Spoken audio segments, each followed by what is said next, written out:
What a great crowd we have here. On my private island, it's just snacks, so I hope that you consider visiting. I love reading in an art gallery. I'm sure I've said this in this space before, but whenever I'm the featured reader at an art gallery, I always feel entitled to just take a painting.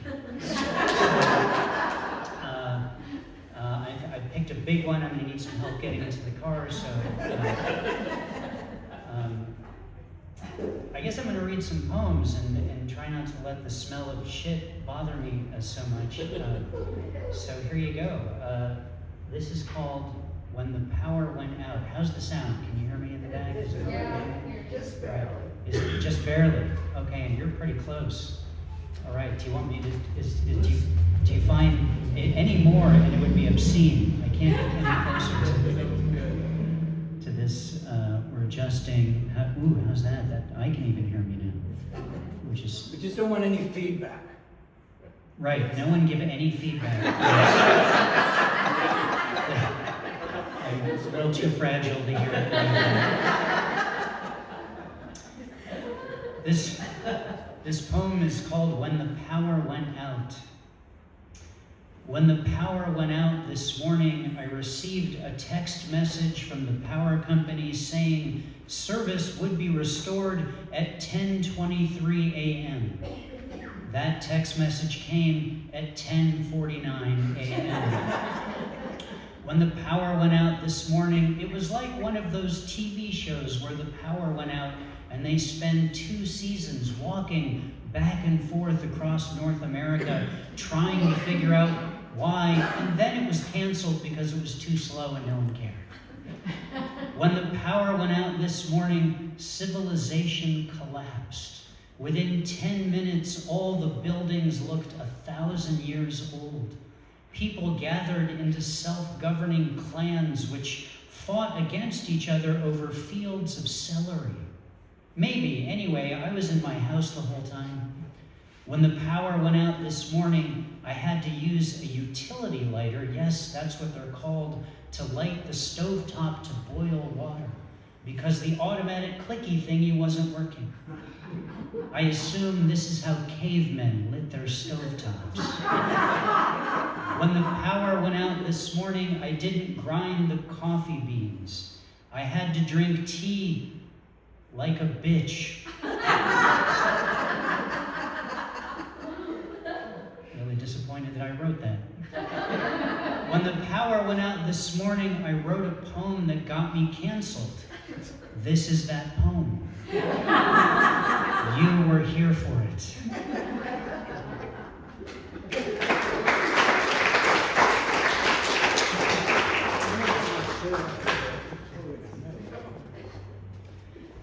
Robert's going to visit throughout the...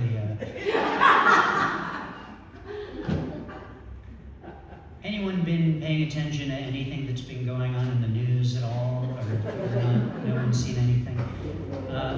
This isn't the most current disaster, so forgive me if it feels out of date, but this poem is called East Wing. As long as we're at it, let's replace the top of the Washington Monument with one of those revolving restaurants. Is there any reason we don't already have a Chipotle instead of the legs at the Lincoln Memorial? 1,000 McDonald's in place of all those Smithsonians which are taking up so much space.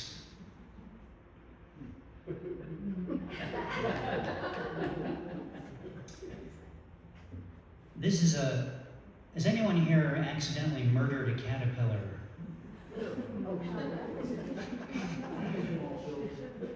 This is just for him, I guess, but this is something I've been thinking about for about 45 years or so.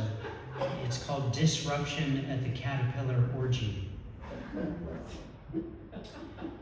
That tree in DeWitt, New York, across the street from the college where I was the soccer team's ball boy, back in 1981, that only could have been described as an orgy of caterpillars. And I'm realizing this run-on sentence may have you confused that the soccer team was an orgy of caterpillars and not the tree, which is not the case.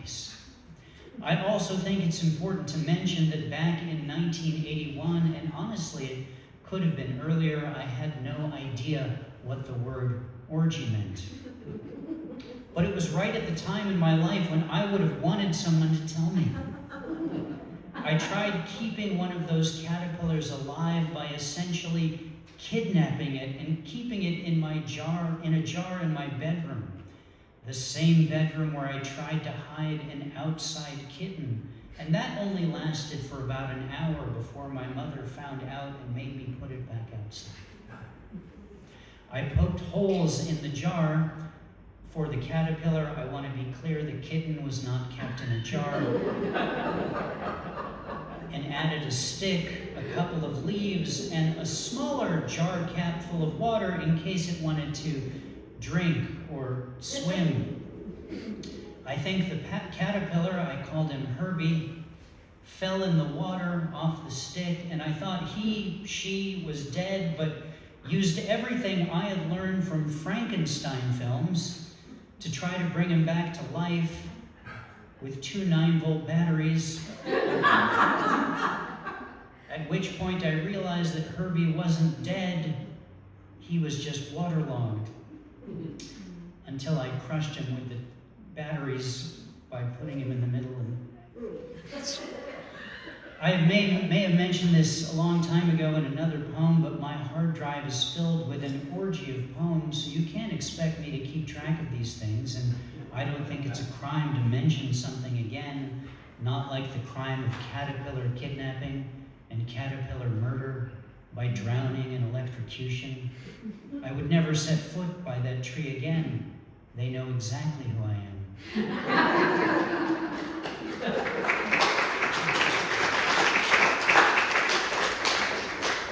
Would you say that's a similar experience? Yours was more of like a, well, we'll talk about it. I don't want to. We should, I'm sorry. Forget I mentioned it.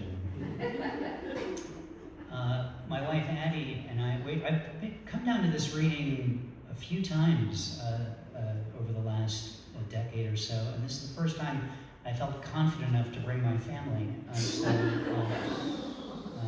Nice to have you. Nice to have you guys here. This guy's leaking air. You should not say.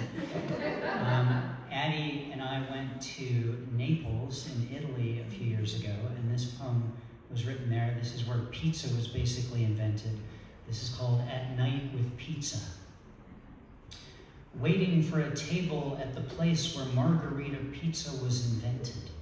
A meloncello spritz is in my veins, and we will dine in, unlike the citizens in the takeout line which goes up the street to where the city is divided in half. This could take a while, so I may need wine to continue the magic and fall in love with whoever brings it to us. A platonic love, like one has for food, food that invokes memory when it touches our tongues. I may use the words tongue and mouth in my travel poems too much, but one thing's for sure, I'm not going to stop.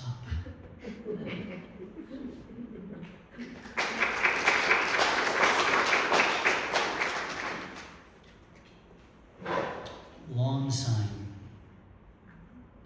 I want to put up a lawn sign that says, no lawn signs, which will blow people's minds when they drive by and they'll say, but, and I'll say, that's right, but, so much but, and they'll have no idea what just happened, and they never will.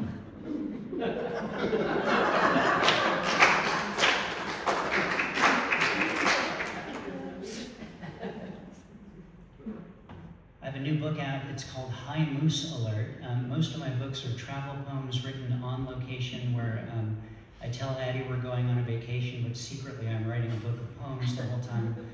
And she's like 10 rooms ahead of me in the museum, and I'm writing down an observation that, was crucial to write down. One of the reasons that we've been able to go on all these trips is because our son Jude, who's right there, hi Jude, thanks for being here. He had no choice. We would drop him off at summer camp, and he'd be there, and they'd take care of him, and they'd feed him so we could travel the world. this particular experience was a little different. This poem is called, this poem, by the way, this book was written 2 summers ago, when we visited Vancouver and Alaska and the Canadian Yukon. You're nodding like, yes, this was written 2 years ago, like you've been archiving these. Okay, good, thank you. Keep me honest. Okay. This is called All of This is Normal. I want to tell you we dropped our kid off at summer camp today, but the truth is he was driving the car. Our kid drove himself to camp today. This has never been written before. We were in the car. We experienced it. The double whammy of our boy who used to be a toddler with cheeks from here to eternity, operating a motor vehicle on the freeways of Los Angeles. On his way to 8 weeks away, maybe 9, I can't bear to look at the calendar. Speaking of bears, we're going to Alaska where we hope to see one. Alaska has made no promises. Someday we won't be in the car when he drives from place to place. That's actually happened. Someday he won't even live in our house.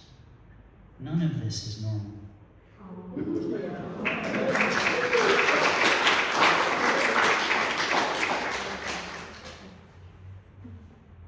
All right, continuing on. This is called Late One Night in Vancouver. Has anyone visited Vancouver?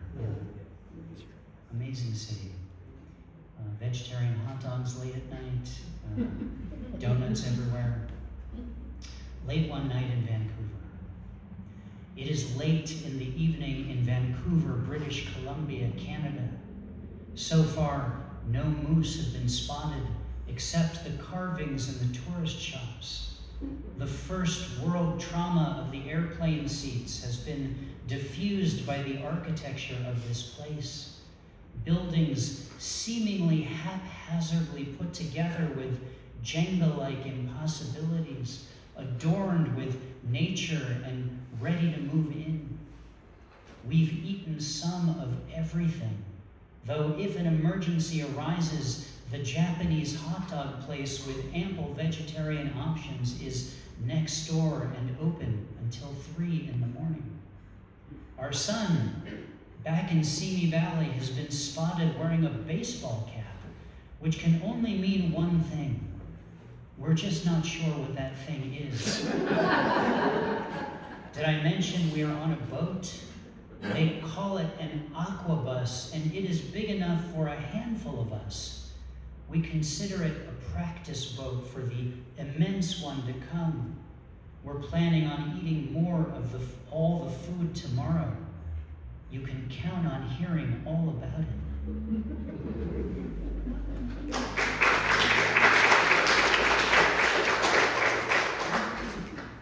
Thank you. This is called vêtements, which is the French word for clothing.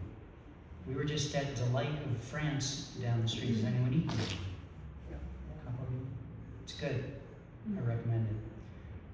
I said merci to the person, and she said, "Oh, do you speak French?" And then a whole not that interesting conversation ensued, which I will not relate to at this time. Vêtements.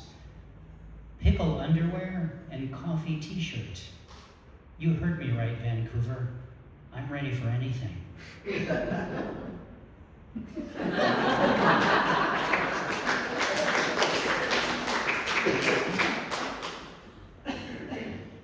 You can write short poems because then it doesn't matter what you said. People are just so delighted that they're already done. Here's another one. Would you like to know our plan? Is the title. Wine, cheese, whiskey. Now you know our plan.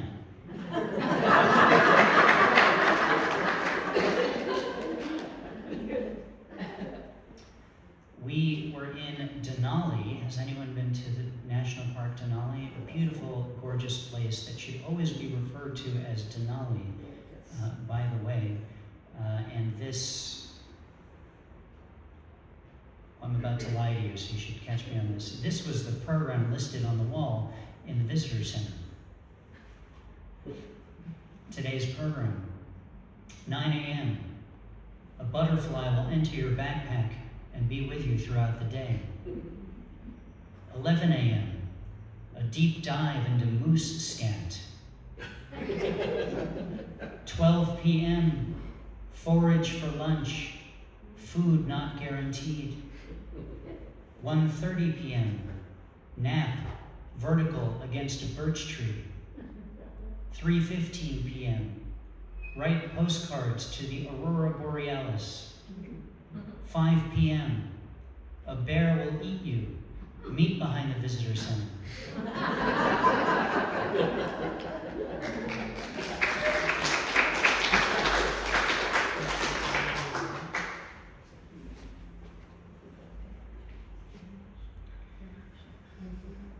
All right, I'm going to read one more from this book and then some other things. You said, Robert, I should read for 2.5 hours? Is that close? Give or take. Give or take. Okay, gotcha. Good morning, Anchorage, for the last time. I dream we have to take planes and buses and boats to wherever we're going next. Anchorage's train whistles wake me into the reality of when and where we are. It has never stopped being daylight. We need to get out of this hotel before the night shift comes back. Good morning, Anchorage. We will take our breakfast now. I'm laying everything down on the possibility of your coffee. Your elevators so far have done the work of Captain Cook. He died in Hawaii long before we had the chance to walk its probably wild chicken-laden shores. It's not fair to mention that place at the end of this one, but it's the only other American place that isn't a lower 48, so you can see how they're related. It's like they're sisters. Our entire trip to Alaska was a sibling brunch. More about the relationship than the food. Aloha, Anchorage. We'll always have Paris. Thank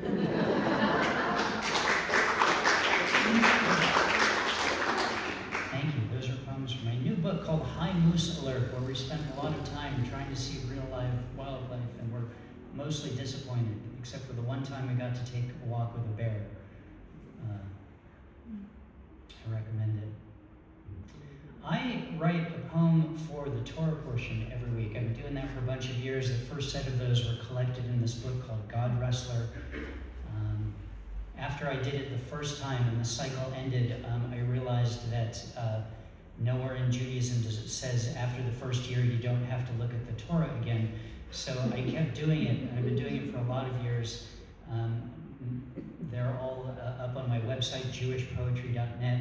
And then I like to read one whenever I get to do a reading. And the other tradition that I follow in that sense is that I want to read a poem for that week's Torah portion, because that's what you're supposed to do. You're supposed to focus on the text of that week. So this brief segment will be this week's Torah study for you. If you need me to sign a note to your rabbi to let you know that we've accomplished this, let me know. This week, meaning this coming Saturday, we start the second book of the Torah, Exodus, and this is the poem I wrote. This year I've been, which just started a couple months ago, I've been looking at the name, the Hebrew word that titles the Torah portion, the English translation of it, and writing a poem in response to that definition. So the Hebrew word is Shemot, which means names. And this is a brand new poem called My Name is Your Name. When I came along, my parents agreed on my name, but not the spelling. I learned this 18 years later when the mighty state of New Jersey sent me my birth certificate. It had 2 addenda, one removing the letter K from the end of Rick, signed by one of my parents, and another putting it back, signed by the other, dated the next day. You could see the divorce coming for miles. But I was too young to know what that word meant, or any words really, so I didn't think about it for 18 years. These days, I put my name on everything and shoot it out into the world. Poems, pictures of food, things I've stepped on and looked at. I'm trying to make a name for myself.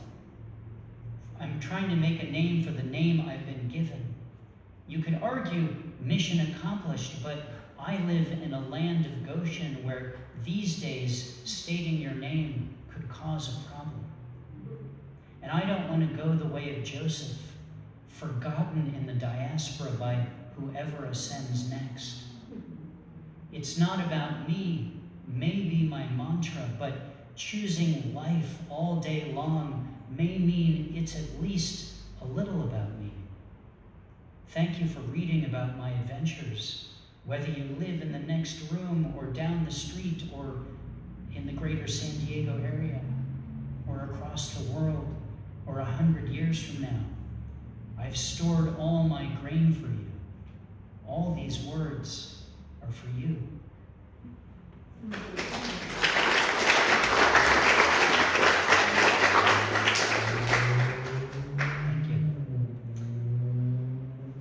Was an eclipse, I think, earlier in the year, last year. They keep happening. I don't know if you've noticed this. I slept through it. This is called I slept through another eclipse.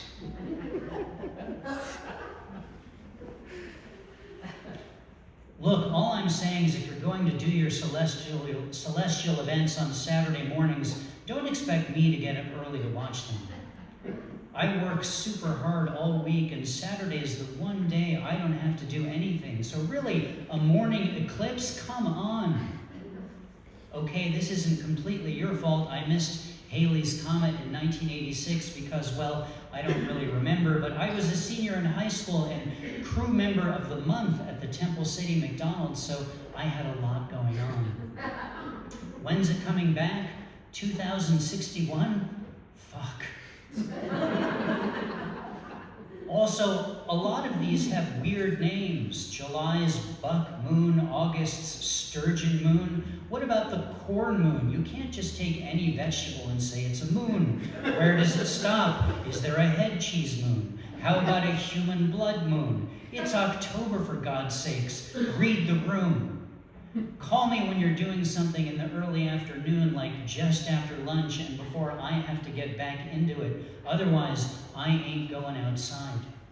Also, quit blocking out the sun, moon. We need that shit for our photosynthesis. The night is your time. Don't make me come up there. I swear to Artemis, Luna, Khonsu, and Thoth, I'll turn this planet right around.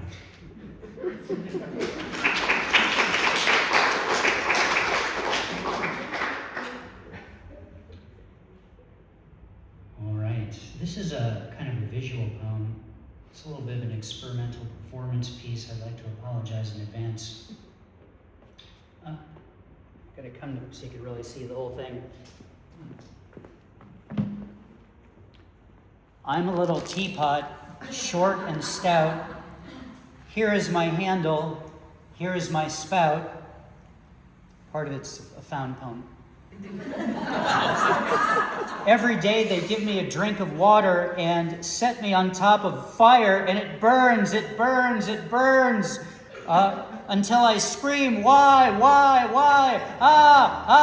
your tea is ready.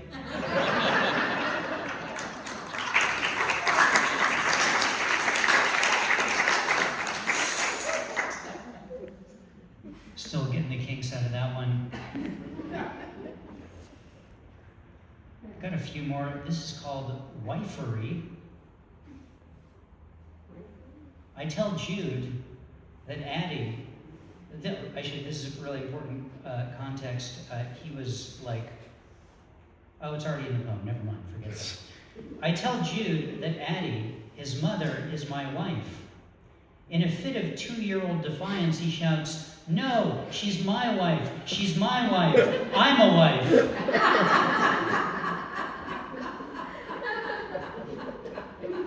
Oh, the social norms he's tossed aside. Maybe someday, Jude, I think, as the course of no's begin following the announcement of the impending toothbrushing.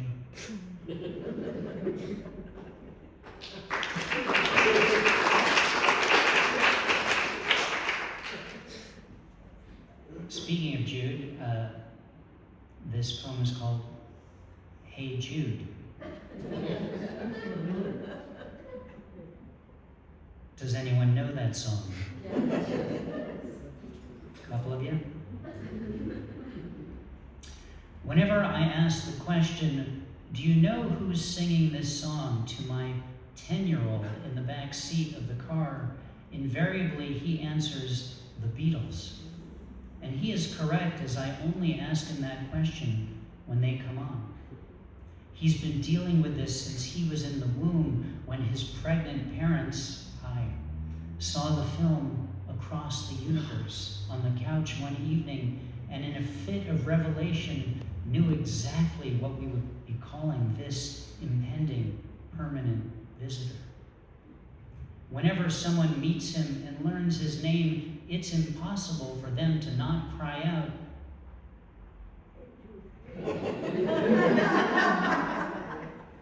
It's like a hiccup, involuntary, can't be stopped.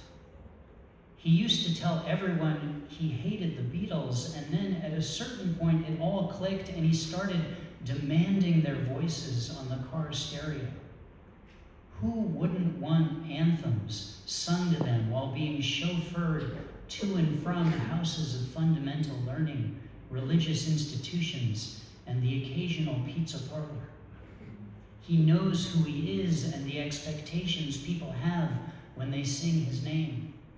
He knows what it means and how they used to label people with his name on yellow stars decades before men from Liverpool would front thousands of people, their hands hoisted in the air, na-naing, like there never was another song. We put every weight on what we called him. He crosses the universe, making our songs better.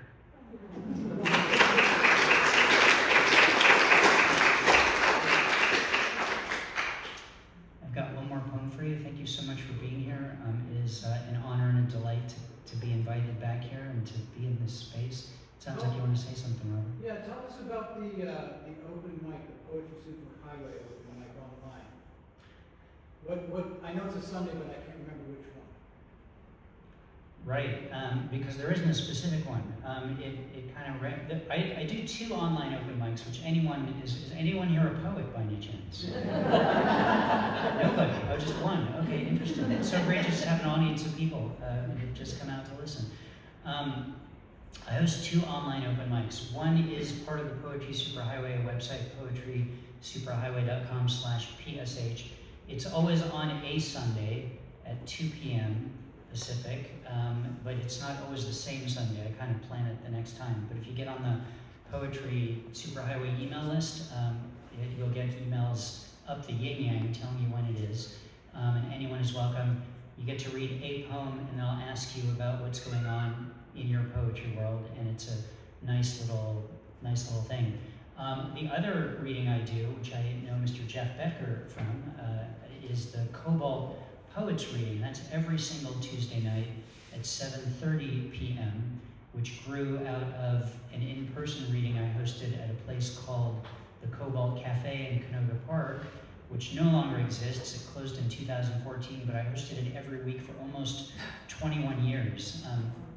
The venue shut down, and I kind of took a break, and then the pandemic happened, and I realized, and Zoom came along, and I realized I had a venue again that I could do anything I want with. So it's been going strong since 4 or 5 years now, I think, and people from all over the world show up to it on Tuesday night. We've got Indonesians and Parisians and Peruvians and Malaysians and people from the United States of America even come.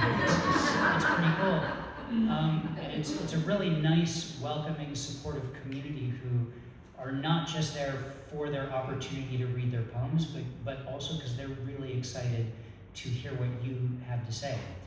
There's a featured reader every week, and I make a broadside for the featured readers, which is something I started doing when it was an in-person reading, 11 by 17 posters of the featured readers' poems, all of which you can see online at poetrysuperhighway.com/cobalt, C-O-B-A-L-T. These days they're just digital, but they're still there. So any of you are welcome to come and participate in the open reading every Tuesday night at 7:30. Yeah, Is there anything else you'd like me to talk about? Well, I mean, just the one that, the PSH one is really cool because then you archive it, so you can go back and watch the video if you want, if you missed it, type thing. That's true. They're all on YouTube, and as are the Cobalt ones as well. All right, so the random Sunday at 2 p.m. one. Yeah, the next one happens to be the 11th, a week from today. Okay, thank you, Rick. Sure. All right. Thank you again for being here. It was really a delight to be in a space full of poets and in a creative space such as this. I really appreciate you being here. Robert, thank you for inviting me again. Family, thank you for coming along with me. This is a poem for my wife. I don't know if you have someone who's your lifelong partner where you get to share everything with them, and then sometimes they'll say things like, "Would you mind if I sit in your chair?" Like in my study. It's like, is that a real question, kind of thing? So this poem is for Addie. It's called "You Are More Than Welcome." You are more than welcome to sit in my chair and read your book or my book. You are more than welcome to take my seat on the couch, in the car, at the dinner table, in front of the community. You are more than welcome to the contents of my drawers, my bank account numbers, my passwords, my ledger of activities. You are more than welcome to replace my photo with yours wherever it appears. I have a stash of chocolate. I think you already know about it. It's yours. You are more than welcome to my knowledge, my decisions, my youthful look, my hair. When the phone rings going forward, it is for you. You are more than welcome to whomever it is. You are more than welcome to the joy I feel when the animal videos play. You can have all my collections. Don't even ask. I'll sign whatever. You are more than welcome to my signature, my hand, my whole life.